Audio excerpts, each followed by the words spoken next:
예, 2018년도입니다. 2018년도가 올 줄 모르셨죠? 그래서 왔습니다. 저도 이제 반백살까지는 아닌데 거의 이제 40대 중반에 한국 나이로, 아직은 젊으니까 그 걱정은 안 하는데, 여러분들도 한국 나이로 나이를 한번 세보세요. 그러면은 꽤 드셨을걸요. 그래서 한국 나이로 웬만하면 내가 생각했던 것보다 어휴, 벌써 내가 이만큼 먹었어? 이런 생각이 드는 새해 초반을 우리가 보내고 있습니다. 여러분들 작년 이맘때 어떠셨는지 기억나세요? 작년 이맘때? 그땐 피부도 좀 탱탱하시고 좀 이렇게 기억력도 빠리빠리하시고 1년 만에 내가 이렇게 될 줄이야 뭐 그런 분은 없으시리라고 생각하고, 진짜인지 아닌지는 또 테스트를 해봐야 되잖아요. 그쵸? 작년 이맘때에 우리가 어떤 설교를 들었을까요? 아, 나이 든 게 맞구나. 깜빡깜빡하고 기억이 잘 안 나고, 기억이 안 나셔도 상관없어요. 작년에 1월 달에 주일이, 일요일이 5번 있었습니다. 그리고 이 5번을 저는 의도적으로 시리즈 설교를 했어요. 여러분들에게 한 가지 주제를 가지고 2017년도 1월을 불태웠습니다. 불태워서 하나도 안 남았죠. 뭐에 대해서 얘기했었는지 혹시 기억하세요? 예, 다들 기억하시네요. 쌩쌩하십니다. 쌩쌩하셔요. 예. 눈치가 빠르신 분들은 오늘 제목을 보고 다시 말씀으로 이렇게 제목이 돼 있었잖아요. 그래서 성경에 대한 이야기를 했었겠구나 이렇게 추측하실 수 있을 텐데, 2017년도 한 해 여러분들 하나님 말씀과 얼마나 친밀하게 지내셨는지 한번 오늘 생각해 볼 수 있는 시간이 되기를 원합니다. 한 여행자가 길을 떠났습니다. 자기의 목적지가 있는데 찾아가기 굉장히 힘든 곳이었어요. 그래서 목적지를 향해 한참을 걸어가는데 그 과정이 너무 힘들고 또 한참을 헤매다가 도저히 자기 힘으로 되지 않아서 어느 날은 한 마을에 좀 들어가서 며칠 지내면서 쉬기로 결정을 합니다. 그래서 동네에서 뭐 필요한 음식도 사고 여행에 필요한 여러 가지 장비들도 사고 사람들도 만나고 그러면서 한 음식점에서 베테랑 여행자를 한 명 만났어요. 그리고 자기가 원하는 그 목적지에 갔다 와본 그 베테랑 여행자를 한 명 만났습니다.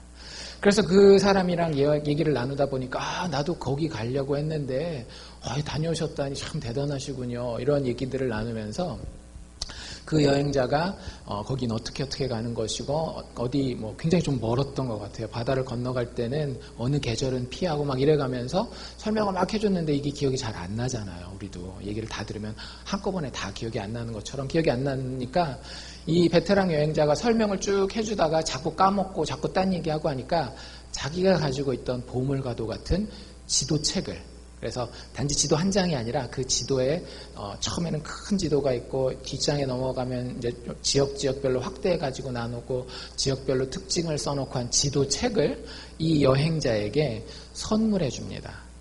이 책만 보고 당신이 쫓아가면 분명히 그 목적지에 도달할 수 있을 겁니다. 라고 굉장히 아끼는 지도책이었는데 선물을 해줬어요. 그리고 그 선물을 받은 이 여행자가 이렇게 대답합니다.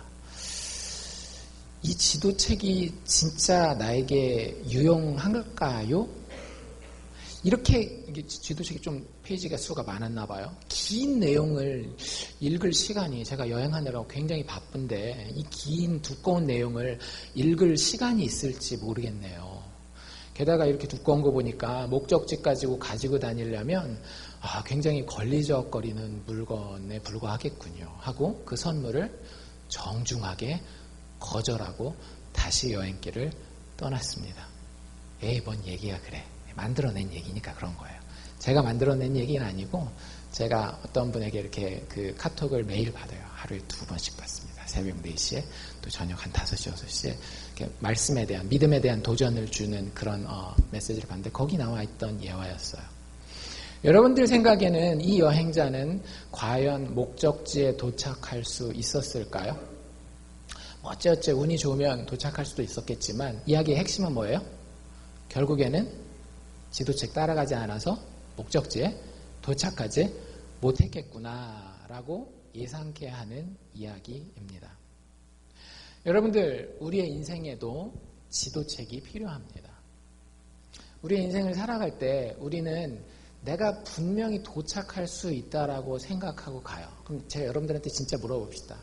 여러분들의 인생에 지도책이 없어도 여러분들이 정말 도착할 수 있는지, 그렇게 우리가 인생에 대해서 잘 알고 있는지 한 가지만 물어볼게요. 아시면 오늘부터 교회 안 나오셔도 돼요. 여러분들 죽은 다음에 어떻게 됩니까? 여러분들 죽은 다음에 우리에게 지도책이 없다라고 한다면 아무도 그 대답을 해줄 사람이 없어요. 왜? 우리 중에는 죽었다가 다시 돌아온 자가 없으니까.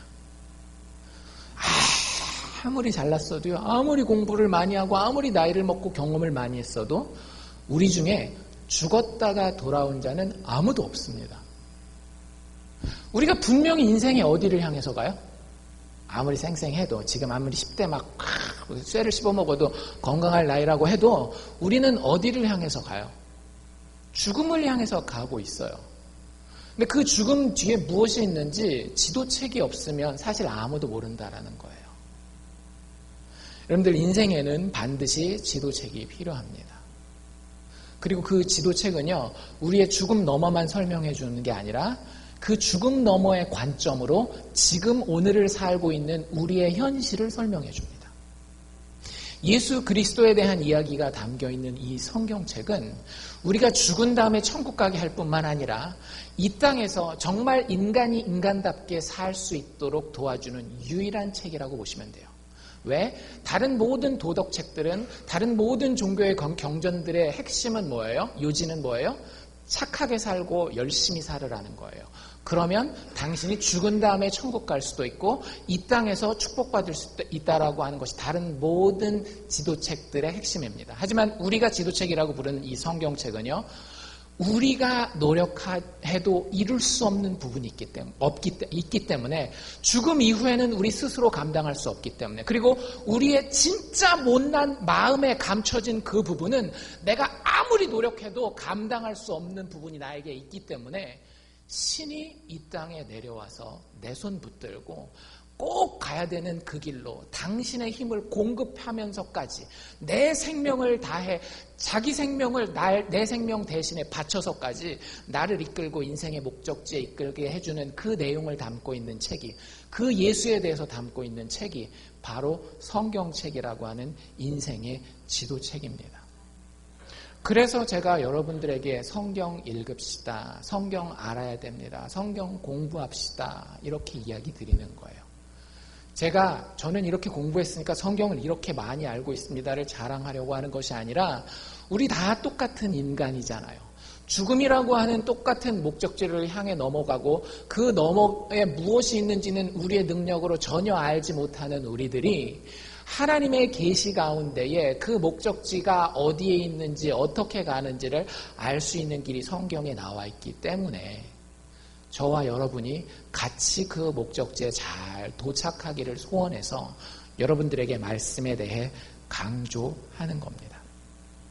오늘 우리가 읽은 잠언 3장 말씀은 특별히 그 아버지가 아들에게 이 인생의 길에 대해서 알려주는 지도와 같은 그런 본문이라고 생각하시면 돼요. 성경의 모든 부분이 하나님에 대해서, 우리의 인생에 대해서, 예수 그리스도의 십자가의 죽음과 부활에 대해서 이야기하지만 특별히 오늘 우리가 읽은 잠언 3장 앞부분은 아버지가 그 아들에게 인생을 어떻게 가야 하는지, 어떻게 해야 목적지에 도착할 수 있는지를 설명해주는 말로 풀어 쓴 인생 지도라고 생각하시면 됩니다. 그래서 보통 일반 지도를 보는 방법과는 달라요. 사실 우리가 성경책을 보는 방법이 그래야 하는데, 보통 일반 지도는 어떠면 돼요? 나만 좀 똑똑하면 되고, 이게 독해력만 좀 있으면 된단 말이죠. 근데 이 지도를 읽을 때는 첫 단어가 마음에 와 닿아야 이 지도를 읽을 수가 있어요. 여러분들 그 영화나 이런 데 보면 아무나 안 보이는데 딱 택함 받은 사람이 딱 하면 이제 막 책이 열린다든지 막 문이 열린다든지 그런 거 있잖아요. 이 잠언 3장이 그런 거예요. 인생을 어떻게 살아야 된다. 내가 그 기술을 배워가지고 뭔가 한번 해보겠다 하면 절대 잠언 3장은 우리에게 열리지 않습니다. 이 첫 단어가 우리의 마음에 와서 박혀야 사실은 이 지도책은 우리의 눈에 환하게 열리는데요. 그 첫 단어가 뭐예요? 내 아들아. 여러분들 이 책을 준 분이 누구냐면요, 우리 아버지라고 하는 거예요. 물론 잠언 3장의 컨텍스트에서는 이 내 아들이라고 부르는 이 사람은 솔로몬입니다. 솔로몬이라고 하는 왕이 지혜의 왕이었잖아요. 그래서 그 지혜로 인생을 살아보니까 내가 돈도 많이 벌어봤고 공부도 많이 해봤고 쾌락도 많이 누려봤는데 인생은 그런 것들이 나쁜 거는 아니지만 방향성을 정하는 게 그게 아니다. 하나님에 대한 것이 바른 것이다 라고 하는 그걸 깨달아서 그걸 자기 아들에게 전해주기를 원했는데, 여러분들 지나가던 아저씨가 그 얘기하면 잘 안 들려요. 근데 나를 정말로 아끼고 나를 정말 사랑하는 아버지가 그런 이야기를 하면은요, 그 아버지가 내 마음 가운데 참 푸근한 존재, 신뢰할 수 있을 만한 분으로 내 마음에 인상이 탁 박혀 있잖아요. 그럼 그때부터 아버지가 해주는 이야기가 들리기 시작하는 거예요. 여러분들이 하나님을 향해서 그 마음이 있는지를 먼저 생각해 보십시오. 여기에 들리는 내 아들아 라고 부르는 이 음성이 여러분들에게 정말 하늘에 계신 온 우주의 창조자가 여러분들을 부르는 음성으로 들리는지를 여러분들이 한번 심각하게 생각해 보시면 좋을 것 같아요. 마음으로 듣고 마음으로 보아야 하는 지도가 오늘 우리가 읽은 잠언 3장 앞부분의 이야기입니다. 그래서 그 지도에 들어가서 그 내용을 우리가 좀 살펴보기를 원하는데요. 이 지도에는 우리가 인생의 목적지에 제대로 여러분들 인생의 목적이 뭡니까? 만약에 천국과 지옥이 있다면, 있는지 없는지 안 가봤으니까 모르지만 있다면 어디 가는 거예요? 천국에 가는 것이고, 천국에 가기 위해서 이 세상에서 막 찌질하게 너무너무 힘들게만 사는 게 인생의 목적이신 분 계세요? 없으시죠? 그건 하나님의 뜻도 아니에요. 이 세상에서도 죽음 너머의 용기와 그리고 세상이 줄 수 없는 만족감을 가지고 사는 것이 인생의 목적입니다. 거기가 우리가 도착해야 될 목적점이에요. 이 세상에서부터 천국을 경험하고 죽음 너머에서도 그 천국을 영원히 살게 되는 그곳이 우리의 인생의 목적지라고 하는 거죠. 그래서 그 목적지까지 가는 데에 있어서 한 번에 쭉 갈 수 없잖아요. 그 길이 멀거든요. 그래서 그 길을 가는 중간중간에 여러분들 이정표라는 말 들어보셨죠?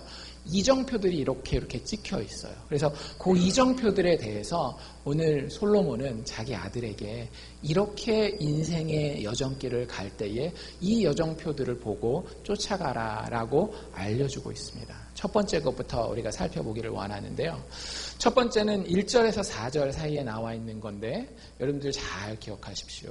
마음으로 하나님의 명령을 지키십시오. 다시 한번 어떻게 하라고요? 마음으로 하나님의 명령을 지키십시오. 여러분들이 인생의 목적지에 제대로 도착하기 위해서는 하나님의 명령을 지켜야 합니다. 그런데 그 하나님의 명령을 많은 사람들은 종교적 의무감을 가지고 지켜요.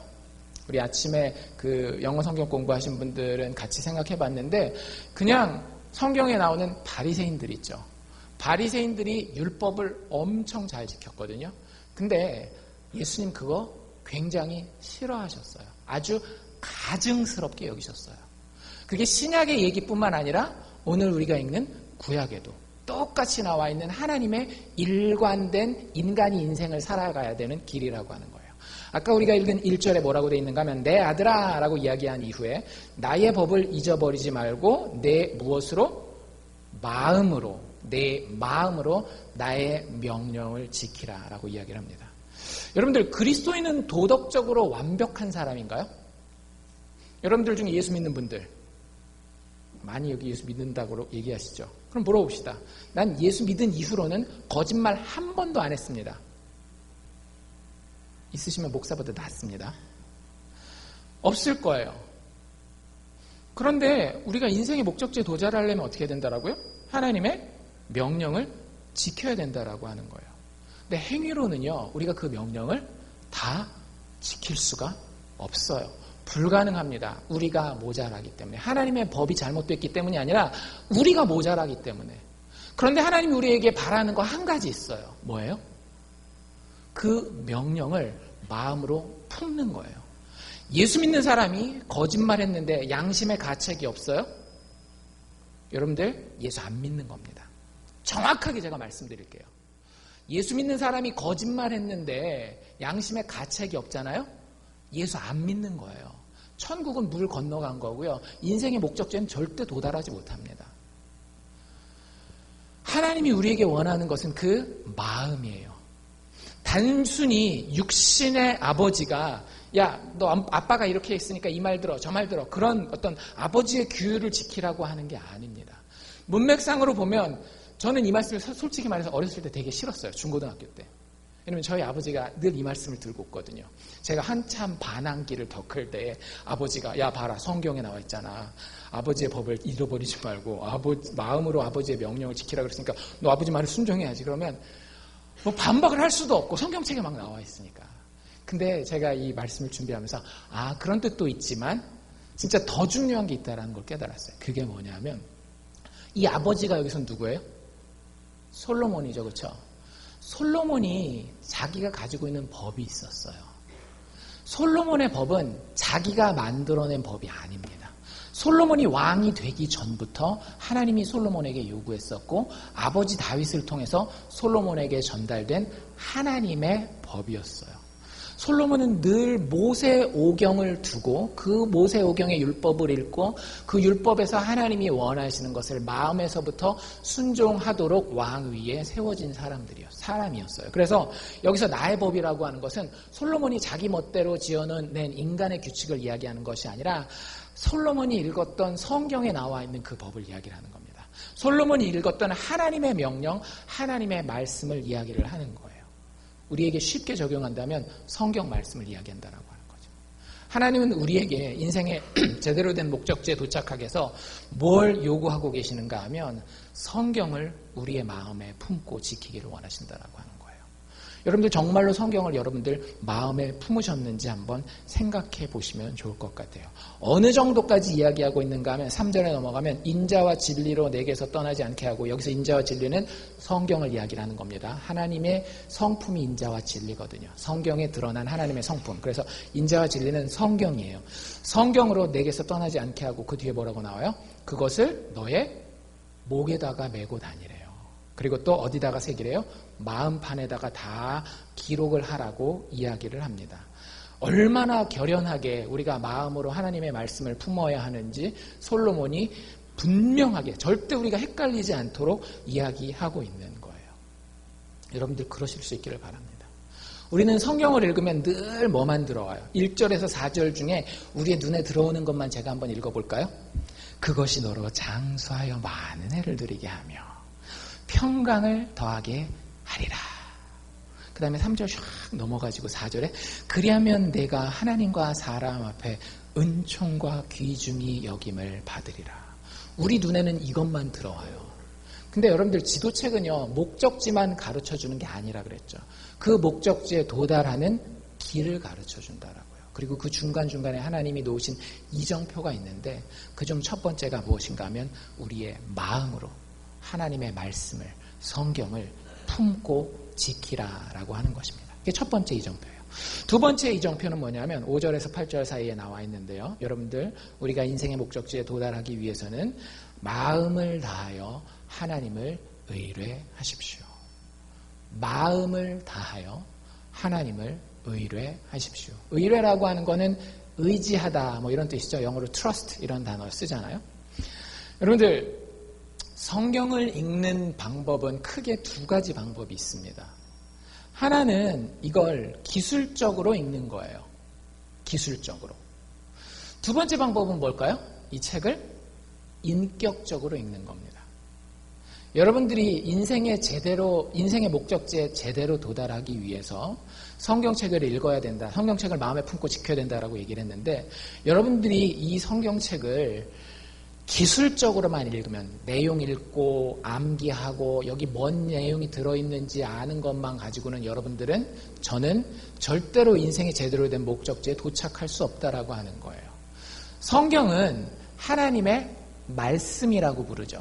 성경을 하나님의 말씀이라고 부르는데 여러분들 요한복음 1장에 굉장히 특별한 이야기가 나옵니다. 태초에 누가 계셨다?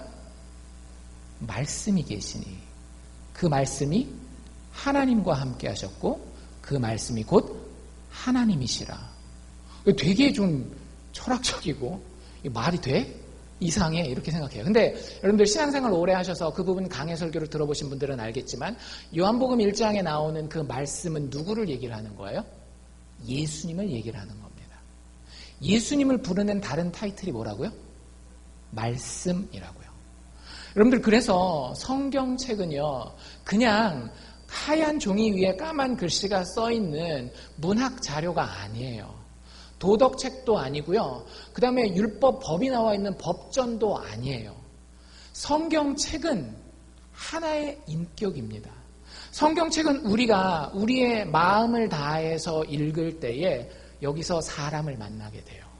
그분의 이름은 예수 그리스도라고요. 여러분들의 말씀 생활이 그러해야 돼요.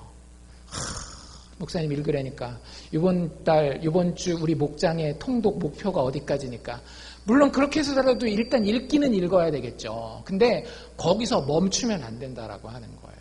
우리가 그 성경책을 읽으면서 사람이 하나 탁 떠올라야 돼요.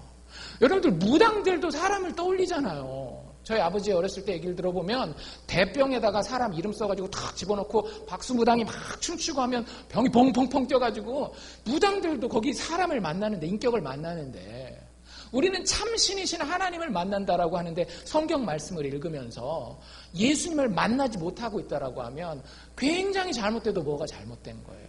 세상 신보다 훨씬 더 나은 위대한 신 중의 신이 우리 하나님 아닙니까? 그리고 그분이 자신을 예수 그리스도의 십자가의 죽음과 부활 가운데 드러내셨는데 우리가 성경을 읽을 때에 그 성경을 인격적으로 만나지 않는다라고 하면 우리 뭔가 잘못된 거예요. 여러분들 그렇게 성경을 읽는 사람에게 나타나는 가장 큰 특징이 뭔지 아세요? 제가 방금 말씀드린 거예요. 마음을 다하여서 하나님을 의뢰하게 됩니다. 이게 그냥 책인 사람은요, 그냥 내용은 잘 암기할 수 있어요. 그런데 절대 하나님을 의뢰하지 않아요. 하나님을 신뢰하지 않고 하나님한테 부탁하지 않아요. 그래서 성경이 그거에 대해서 오늘 읽은 본문에서 굉장히 많이 강조하고 있습니다. 뭐라고 얘기를 하는가 하면 너는 마음을 다하여 하나님을 의뢰하라. 그러면서 동시에 자기 명철은 의지하지 말라라고 얘기를 하고 있어요. 여러분들 진짜 우리의 삶이 말씀을 읽는 사람이기 때문에 하나님 의뢰하고 내 명철을 의지하지 않는 삶을 살고 있습니까? 그런 것 같기도 하고 그렇다라고 얘기하려니까 좀 교만한 것 같기도 하고 좀 이렇게 따지기가 애매하시죠. 여러분들 그렇게 애매한 문제는 아니에요. 제가 정확하게 여러분들이 하나님을 의뢰하고 자기 명철을 의지하지 않는지 아니면 거꾸로 내 명철을 의지하고 자기 하나님은 의뢰하지 않는지를 구별할 수 있는 방법이 있어서 그걸 여러분들에게 알려드릴게요. 그게 뭐냐면 기도예요. 여러분들 하나님을 마음을 다해 의뢰하는 사람, 자기 명철을 의지하지 않는 사람은요. 여러분들 인간이 인생을 살아가다 보면 어떤 사건이 있어요. 판단해야 될 일이 있습니다. 그렇죠? 그러면 거기서 아무 생각도 없는 사람이 있나요? 안 그래요. 3살짜리 꼬마 아이도 그 상황을 딱 놓고 보면 요거는 어떻게 해야 되겠다라고 하는 판단이 섭니다. 이건 죽을 때까지 인간이면 계속 하는 거예요. 아, 요렇게 해야 되겠다. 지금은 밥을 먹어야 되겠다. 지금 밥을 먹지 말아야 되겠다. 저 친구는 사귀어야 되겠다. 저 친구는 좀 멀리 해야 되겠다. 우리가 상황을 놓고 나름 그 데이터를 가지고 최대한 논리적으로 합리적으로 생각하고 그 결과를 가지고 행동하는 게 인간이라고 하는 존재예요. 그걸 성경이 오늘 뭐라고 얘기를 했는가 하면 자기 명철을 의지하는 것이다 라고 이야기를 해요. 그런데 여러분들이 정말로 하나님의 말씀의 사람이라고 한다면 하나님의 말씀에서 예수 그리스도를 만났다라고 한다면 그 사람은 자기 명철을 의지한다라고요? 안 한다라고요? 하지 않는다라고요. 바보같이 아무 생각이 없다라는 얘기가 아니에요. 다 자기 생각이 있습니다. 내가 공부한 것, 내가 경험한 것, 친구들이 이야기한 것, 뉴스에서 본 것 다 해서 나도 내 생각이 있어요. 그래서 이 상황에서는 이거를 택해야 될지 저거를 택해야 될지 마음에 다 결정돼 있어요. 근데 정말로 말씀에서 예수를 만난 사람은 어떻게 한다라고요? 그거 의지하지 않고 내려놓는다라고요. 그리고 어디로 가요? 기도의 자리로, 무릎 꿇는 자리로 가는 거예요. 가서 내가 다 알고, 하나님 이거 뻔한 거잖아요. 이거 내 병 걸렸는데 병원 가서 저 사람이 나 수술해주면 딱 끝나는 거 아닌가요? 그러니까 하나님 안 물어봅니다. 이번에는 그러지 않고, 하나님 이거 너무 뻔한 수술이라고 하는데도 그래도 하나님 앞에 한번 무릎 꿇고 기도하고 하나님 신뢰하고 하나님의 뜻을 묻기를 원합니다. 그게 하나님을 마음을 다해 의뢰하는 증거입니다. 여러분들 교회 왔다 갔다 하는 게 절대 여러분들이 하나님을 의뢰하는 증거가 아니에요. 기도하는지 안 하는지, 목사 앞에서 기도하는 거 말고 정말로 예수님 얘기하셨잖아요. 예수님이 원하시는 기도는 어떤 기도였어요? 골방기도. 아무도 보지 않는 곳에서 보이지 않는 하나님이 분명히 있음을 알기 때문에 자기 명철이 있음에도 불구하고 그건 내려놓고 하나님의 지혜를 먼저 의뢰해서 나가는 골방기도가 예수님이 원하셨던 기도 아닌가요? 왜 우리는 엉뚱한 다른 기도하면서 하나님 의뢰한다라고 하나님을 속이고 나를 속이려고 하는 순간들이 많죠? 여러분들 인생의 목적지에 도달하려면 우리가 마음을 다하여 하나님을 의뢰해야 합니다. 정말로 인격으로 이 말씀을 통해서 예수님을 만났다라고 한다면 그 가장 큰 증거 중에 하나는 기도 생활이라고 하는 거예요. 그 뒤에 계속해서 이걸 솔로몬은 이렇게 설명하고 있는데 6절에 보면 너는 범사에, 그냥 힘든 일, 어려운 일, 내가 못하는 일 그것뿐만 아니라 범사에 그를, 모든 일의 그를, 하나님을 인정하라. 7절에 스스로 지혜롭게 여기지 말지어다. 여호와를 경외하며 악을 떠날지어다. 여러분들 우리가 이 이정표를 보고 쫓아가면 어디에 도착한다라고 하나님이 약속하고 계셔요? 하나님이 내 길을 지도하시리라. 여러분들이 정말로 판단할 수 없을 만한 그때에 하나님 우리에게 지혜를 주시고 우리에게 길을 열어주셔서 하나님이 우리를 축복하기 위해 가기 원하시는 그 길로 우리를 지도하고 인도해 주신다라고 하는 거예요. 우리가 이 복은 받기 원하지만 하나님은 의뢰하기 싫어요. 마치 누구와 똑같은 겁니까? 좋은 성적은 받기 원하지만 공부는 하지 않는 학생이랑 똑같은 거예요. 성경에 나와 있는 축복은요, 하나님이 주신 이정표를 쫓아갈 때에 우리 것이 되는 것이지 그냥 세워라 내워라 나는 내 마음대로 하겠다 하는데 우리에게 주어지는 것이 아니라고 하는 거죠. 그 뒤에 또 재밌는 표현이 뭐가 나와 있는가 하면 이렇게 하나님을 마음을 다해서 의뢰하는 사람은 하나님이 내 골수로 윤택하게 하신대요. 예수 믿는 사람들은 부자가 될까요? 안 될까요? 예수 믿으면. 이제 다들 똑똑해지셔서 다 알죠, 답을. 부자가 될 수도 있고 안 될 수도 있어요. 근데 하나님이 그 부분에 대해서는 우리한테 보장해 주신 게 없어요. 너 부자가 될 거다, 성공할 거다, 이건 보장해 주신 게 없어요. 근데 하나님이 보장해 주신 게 있습니다. 하나님 믿는 사람에게 뭘 보장해 주셨어요? 그 골수가 윤택할 것. 이게 뭔 얘기예요? 골수가 윤택하다라는 거. 여러분들 진짜 힘든 일을 겪으면 이런 얘기하죠. 뼈가 막 말라 비틀어지는 것 같다. 뼈가 마르는 것 같다. 이런 얘기 하잖아요. 마음 가운데에 아무리 백만장자라도 진짜 뼈가 말라 비틀어지는 것 같은 그런 어려움을 겪을 때가 있어요. 마음에 평안이 없고 정말로 만족함이 없고 분명 세상 사람들이 봤을 때는 다 있는데 이게 영혼에 대한 문제이기 때문에 하나님이 우리의 골수로 윤택하게 하셔서 우리의 마음으로 만족하게 하시고 평안을 누리게 하시고 정말로 하나님이 주시는 풍성함 가운데 기뻐할 수 있도록 우리를 도와주시지 않으면 우리가 아무리 많은 것을 가지고 있어도 세상은 우리에게 골수의 윤택함은 줄 수 없어요. 세상은 우리에게 부자 되는 법은 약속해 줄 수 있어요. 그런데 골수의 윤택함은 약속해 주지 못합니다. 왜? 돈 많이 벌었는데도 뭔가 허해요. 자식 다 잘 되고 가족 잘 해놨는데도 마음이 뻥 뚫린 것 같아요. 하나님이 그런 우리에게 야, 너 목적지가 잘못됐잖아. 돌아와. 내 명철을 의지하지 말고 마음을 다하여 나를 의뢰해 기도하고 내 뜻을 바라고 그러면 거기에 뭐가 있다라고요? 골수의 윤택함이 있다라는 거예요. 여러분들 이런 복을 받아야 되지 않겠어요? 뭐 기껏해야 하나님 100만 불 뭐 기껏이라고 얘기해서 좀 어떻게 들으실지 모르겠지만 사실 별거 아니에요. 그거 있을 수도 있고 없을 수도 있는 겁니다. 진짜로 여러분들 예수 안에서 꼭 생각해 보세요. 있을 수도 있는 거고 없을 수도 있는 거예요. 그런데 하나님이 사랑하는 자에게는 반드시 골수의 윤택함이 있더라고요. 하나님 의뢰하고 예수 그리스도 십자가 그 보혈만 바라보고 나아가는 자에게는 골수의 윤택함이 약속되어 있다라고 하는 거죠. 그 두 번째 이정표예요. 마음을 다하여 하나님을 의뢰하여. 세 번째 이정표는 뭐냐면 9절 10절에 나와 있는데요. 마음을 바쳐서 하나님을 공경하는 것입니다. 마음을 바쳐서 하나님을 공경하는. 여러분들 계속 같은 단어가 반복되고 있는 거 보이시죠? 마음에 대한 거예요. 우리가 이 지도책은 마음이 없으면 절대 읽을 수 없는 책입니다.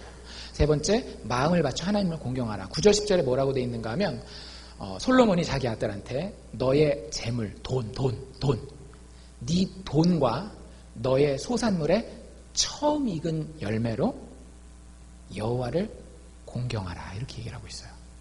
사실 현대인들이 좀 쉽게 알아들으려면 원래 어떻게 써 있어야 되는가 하면 너의 물질, 너의 재물과 너의 처음 익은 열매로 소산물의 처음 익은 열매로 하나님께 헌금하여라. 이게 사실은 현대인들이 훨씬 더 쉽게 알아들을 수 있는 말이거든요. 우리 종교 그 제도 안에 헌금이라는 제도가 있으니까. 근데 의도적으로 그 단어를 쓰지 않고 다른 단어를 쓰고 있어요.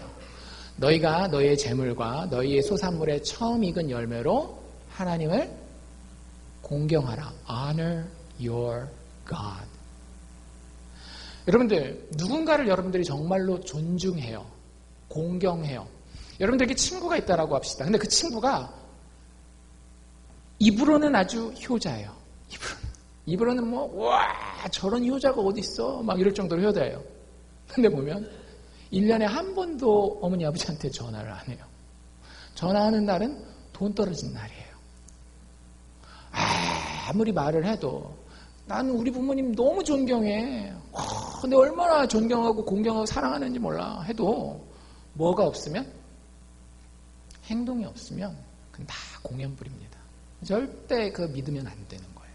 여러분들도 마찬가지예요. 여러분들이 하나님을 만났어요. 성경 가운데서 하나님을 만나고 그가 십자가에서 이루어 놓으신 그 하나님의 구원의 신비가 너무 놀랍고 감사해요. 그래서 여러분들이 예수를 믿기로 다짐하고 내가 그 하나님을 사랑합니다. 하나님을 공경합니다. 하나님을 두려워합니다. 라고 이야기하는데 정작 행동이나 생활에서는 드려지는 게 아무것도 없어요. 나는 하나도 손해보면 안 되고 하나님은 무조건 나를 축복해 주셔야 되고. 여러분들, 여러분들의 말씀 사랑은, 여러분들의 하나님 사랑은 결국 행동을 통한 공경으로 증명됩니다. 꼭 기억하십시오. 여러분들의 말씀 사랑, 여러분들의 하나님 사랑은 결국 행동을 통한 공경으로 드러납니다. 뭐 그게 여기 나와 있는 헌금의 모습일 수도 있고요. 아무도 보지 않는 곳에서 하나님 앞에 드리는 어떤 시간의 헌신, 뭐 그 다음에 재능의 헌신 이런 걸 수도 있어요. 뭐가 되든지 간에 여러분들 하나님이 원하시는 그 인생의 목적지에 잘 도달하기 위해서 우리는 우리의 마음을 바쳐요. 제가 헌금 기도할 때 의도적으로 그런 얘기하는 거 느끼시는지 모르겠어요.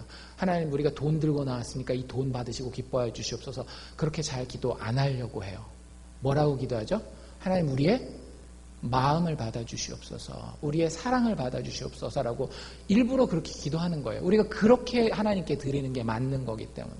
그래서 그 마음으로 하나님을 공경하는 것은 우리의 행동을 통해 드러나게 되어 있습니다. 그걸 여기서 물질과 첫 열매로 하나님을 공경하라라고 솔로몬이 이야기하고 있다라고 하는 거죠. 그러면 우리가 인생의 또 다른 목적지의 한 부분에 도착하게 돼요. 어디에 도착하게 돼요? 풍성함 가운데 도착하게 됩니다. 10절에 뭐라고 돼 있어요? 그리하면 너의 창고가 가득히 차고 내 집틀에 포도즙이 넘치리라. 마음으로 하나님의 명령을 지키고 마음을 다하여 하나님을 의뢰하고 마음을 바쳐 하나님을 공경하십시오. 그러면 우리는 그 지도책을 따라갈 때에 우리의 인생의 목적지에 제대로 도착할 수 있을 거예요. 여기서 재미있는 질문을 하나 해봅시다. 여러분들 이 지도책은 누가 누구에게 주는 거라고요?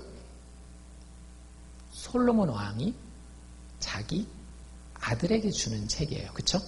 솔로몬에게 여러 아들이 있었지만 솔로몬이 제일 귀하게 보는 아들이 있었어요. 그 아들의 이름은 뭐였을까요? 야, 거기까지 오늘 물어볼 줄 몰랐다.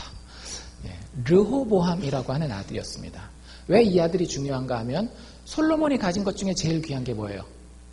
자기의 왕위잖아요. 왕위. 그 왕위를 자기 아들 여럿 있는 중에 르호보암이라고 하는 아들에게 물려줬어요. 그럼 왕위뿐만 아니라 뭐도 물려주겠어요? 이 지도책도 물려줬지 않겠어요? 하나님을 마음으로 그 명령을 지키고 정말로 하나님 의뢰하고 그리고 하나님 공경하라 마음으로. 이게 분명히 이 지도책을 물려줬을 거란 말이죠. 게다가 우리가 아는 솔로몬은 지혜의 왕이잖아요. 지혜의 왕. 여러분들한테 중요한 질문을 합니다. 이 아들은, 솔로몬의 아들 르호보암은 인생의 목적지에 제대로 도착했을까요? 못했을까요? 성경책에 그 사람의 이야기가 나오거든요. 이 지도책을 자기 아버지에게 직접 받았음에도 불구하고 르호보암은 인생의 목적지에 도달하지 못해요. 나라도 아버지가 물려줬는데 날려먹고요. 자기도 막 죽을 뻔하고 하여튼 굉장히 험한 인생을 살아요. 왜 그럴게요? 그래서 11절이랑 12절 읽는 거예요. 같이 한번 읽어봅시다. 시작. 내 아들아, 여호와의 징계를 경히 여기지 말라. 그 꾸지람을 싫어하지 말라. 대저 여호와께서 그 사랑하시는 자를 징계하시기를 마치 아비가 그 기뻐하는 아들을 징계함같이 하시느니라. 마지막 네 번째 이정표는 무엇인가 하면 마음으로 하나님의 꾸지람을 들으라입니다.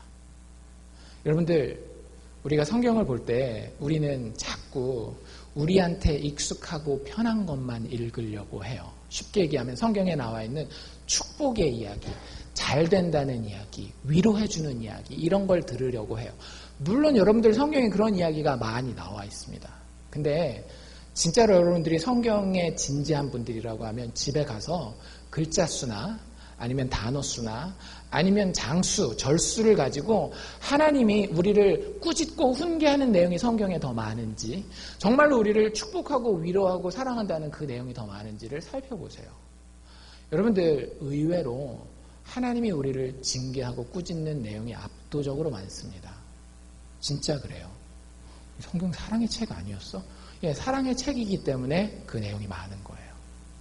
르호보암이 어떻게 하는가 하면은요, 왕이 되자마자 백성들이 르호보암 왕을 찾아와요. 아버지 솔로몬이 있었는데 솔로몬 때 건물을 엄청 지었거든요. 그러니까 뭐 노동하는 거랑 세금 내는 게 억수로 많았던 거예요. 그래서 르호보암 왕한테 백성들이 가서 뭐라고 얘기를 하는가 하면, 왕이시여, 아버지 솔로몬 왕 때는 우리가 너무 힘들었는데 우리의 이 짐을 좀 덜어주시면 우리가 르호보암 왕 당신에게 충성을 다하겠습니다라고 얘기를 해요. 그 이야기를 들은 르호보암이 좀 걱정을 합니다. 고민을 해요. 그리고 백성들에게 찾아온 그 백성들의 대표에게 뭐라고 얘기를 하는가 하면 나한테 3일을 달라고 이야기를 합니다. 3일. 그리고 나서 그 사람들을 보내고 사람들에게 조언을 들어요. 제일 먼저 어디에 갔는가 하면 지금까지 솔로몬 왕과 이스라엘을 잘 다스렸던 나이 많은 신하들에게 가서 물어봐요.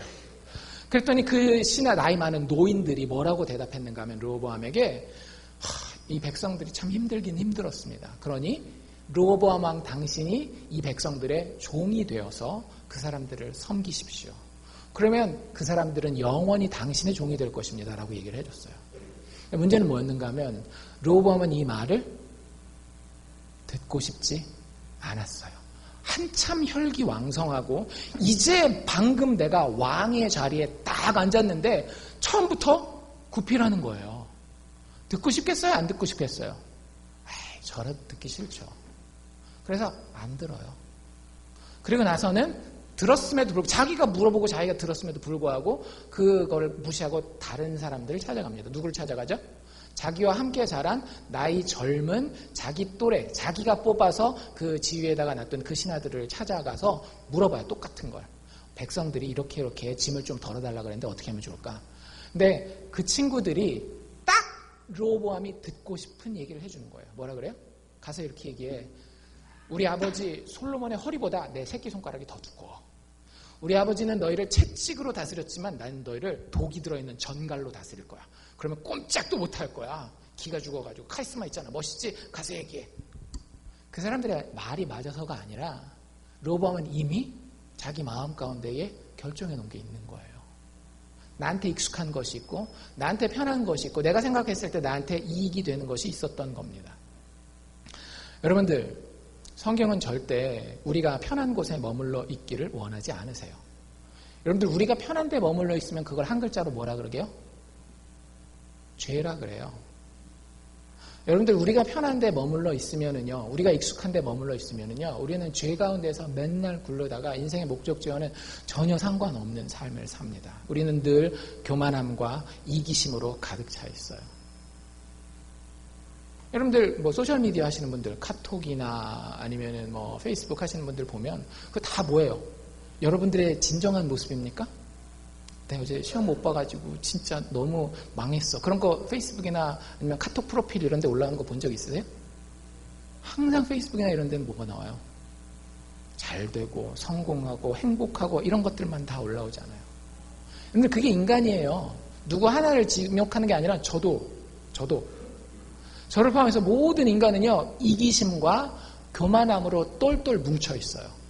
때로는 그 교만함을 유지할 수 없는 환경 가운데 내가 있음에도 불구하고 다른 사람들을 속여서라도 그 교만할 수 있는 그런 모습으로 포장해서 보이기를 원하는 거예요. 여러분들, 그렇게 살면 절대 인생의 목적지에 도착을 못한다니까요. 천국은 말할 것도 없고요.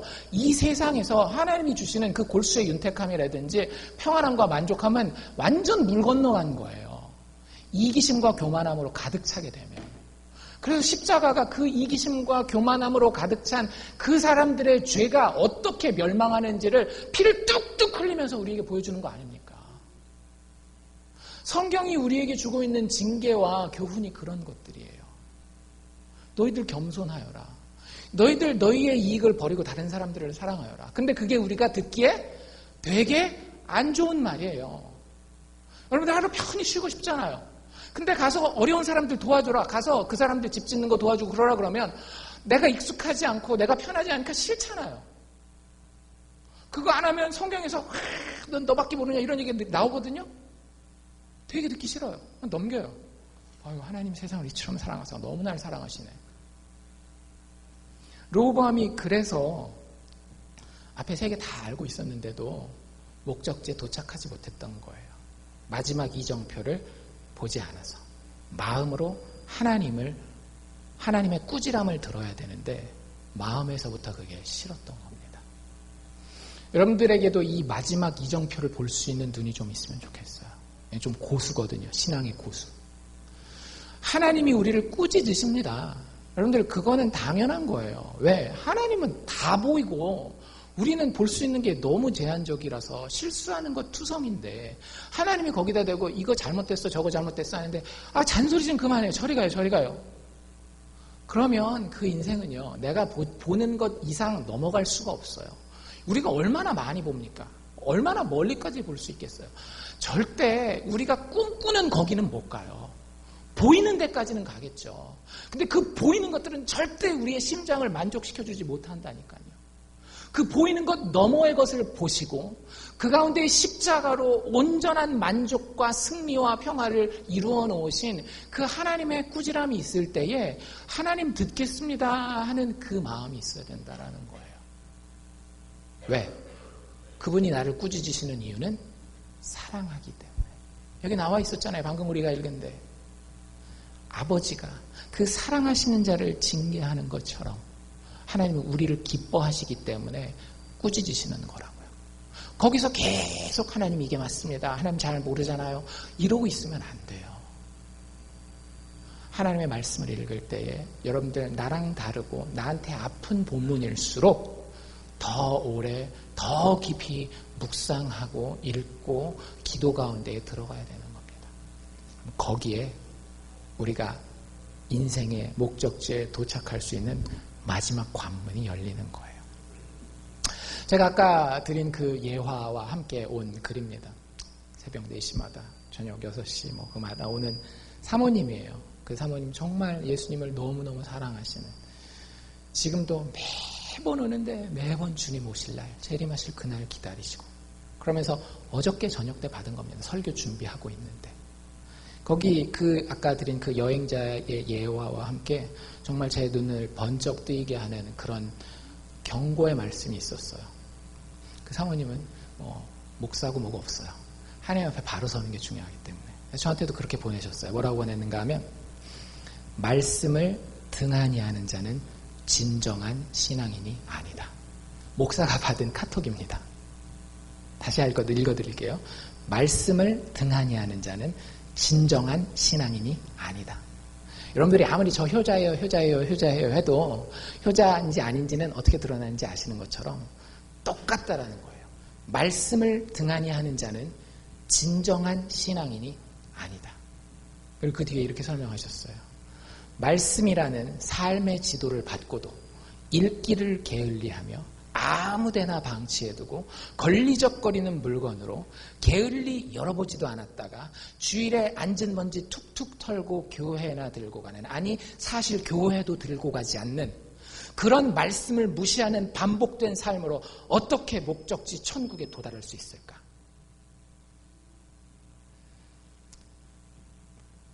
되게 듣기 불편한 말이죠. 그렇죠? 이 성경 좀 읽으려고 그랬는데, 좀 핑계 좀 대려고 그랬는데, 이런 말. 저도 되게 찔리는 부분이 많이 있어요. 저의 말씀 생활이 완벽하진 않거든요. 근데 여러분들, 이거 읽으면서 속으로 다시 한번 저는 그래도 결단했습니다. 2018년 한 번 더 말씀으로 돌아가야 되겠구나. 한 번 더 말씀으로 돌아가야 되겠구나. 내가 예수를 발견할 수 있는 곳이 어디겠어요? 하나님 말씀밖에는 없어요. 그래서 여러분들에게도 똑같은 권면을 드리기 원합니다. 2018년 예수 만나기 위해 다시 말씀으로 돌아갑시다. 그래서 말씀에서 우리의 마음으로 인격적으로 예수를 만나서 하나님이 가게 하시고 하나님이 서게 하시는 그 풍성한 목적지에 다 도달하는 우리 모두의 2018년이 되기를 주의 이름으로 축원합니다. 기도합시다.